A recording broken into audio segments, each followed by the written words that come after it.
Well, Jesus said, my sheep will know my voice. The word is Juida. The other knowledge that we have learned through the tree of the knowledge of good and evil is not going to help you find the truth. You can keep on learning and studying and doing everything under the sun, but unless you are willing to listen to the Father's voice, the earth will not melt and the problems will continue. You see, so grace is presented to us.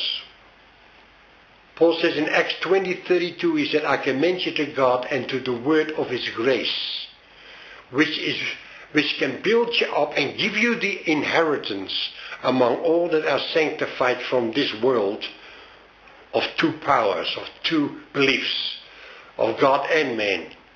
A God somewhere in the sky and man down below somewhere, you know. You know, this is why Jesus came. And he said unto them, you are from beneath. I'm from above. You are of this world, but I am not of this world. So what does it mean? When he said, I'm not of this world, well, because the world that we know, God did not create. You know that? It's true. God did not create that. All human beings are living the life that God did not create. In a universe that did not God create. So all the things that we observe with our five senses and the learning processes that we go, God did not ordain that kind of knowledge.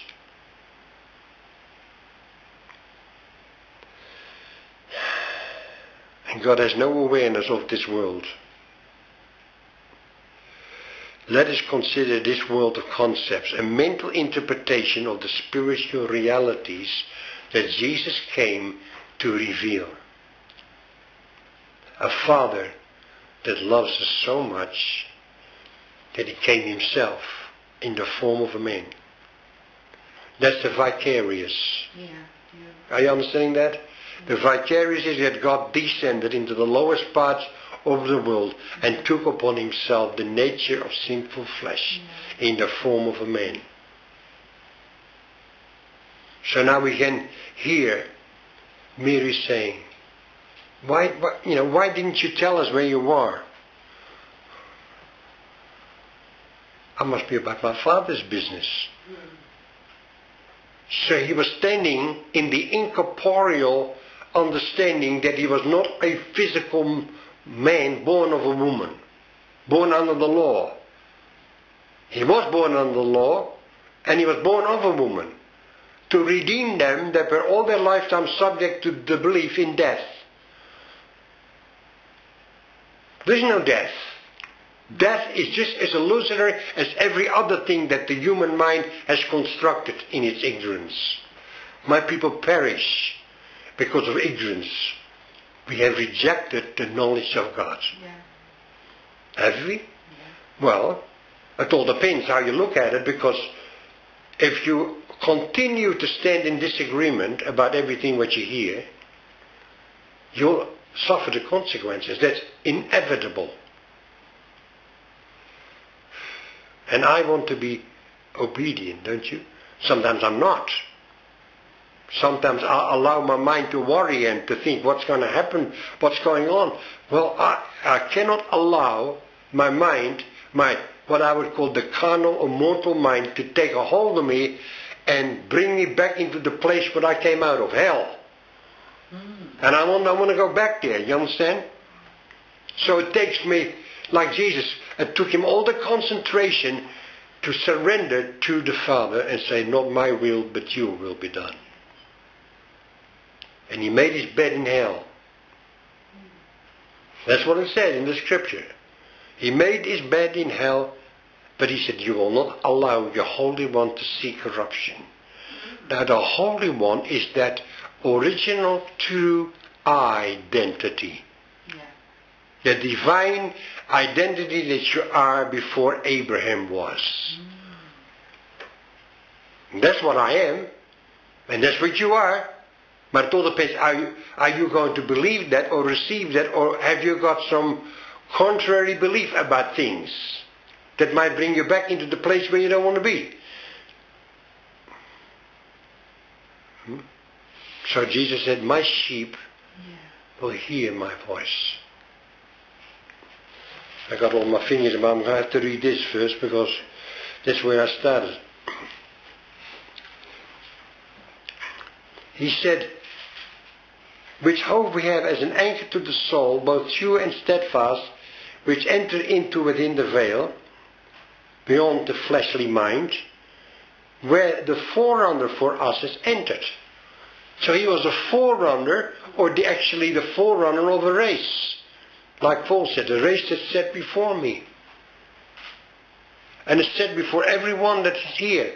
A race is set to find yourself. Find your true identity. Find out that your conscience, the feelings that you have in your humanity of guilt and feelings of I'm not making it, or I'm so sick, I don't know what to do with myself. How do I get better? Or whatever, it may be. Don't seek anymore that what you try to fix. Don't worry about it. Put your concentration on finding yourself the way you are known. And if you do that, somehow, in some strange way, the thing what you worried about before dissolves. Yeah. At least that's what happened to me, and happened to many that I know of.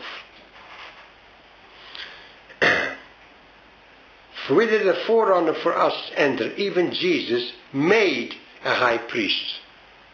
He was not made a high priest when he was born.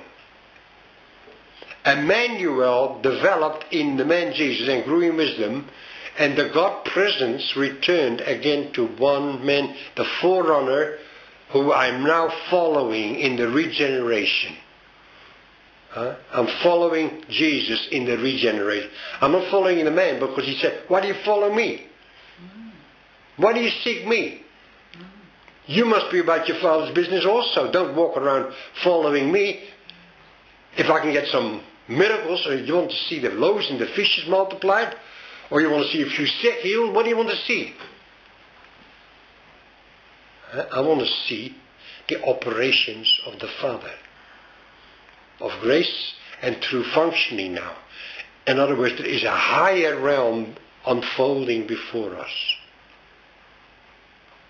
It's so wonderful, isn't it? Yeah. Jesus made a high priest forever after the order of Melchizedek. Now, the Melchizedek priest was already with Abraham.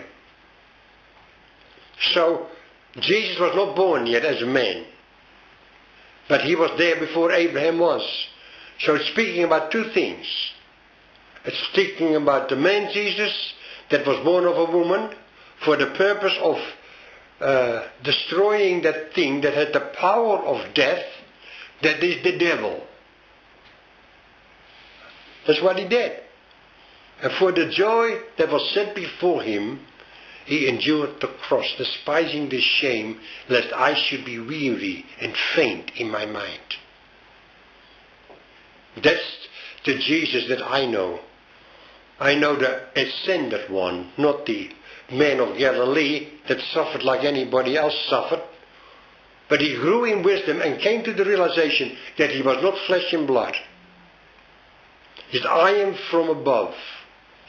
Flesh and blood, which means the generation of the human being that we know today as humans living on an earth like the animals. You are not an animal, you're not flesh and blood, you are spirit. And Jesus walked in that spirit when he walked on earth. And because you walk in the spirit, the resurrection from the dead became possible. Yeah. You know?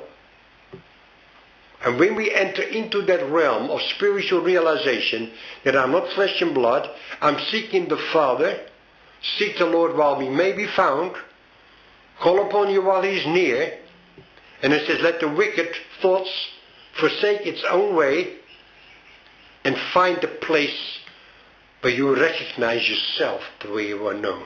I know this is the truth. is coming to us like in waves of light and life. Then he said,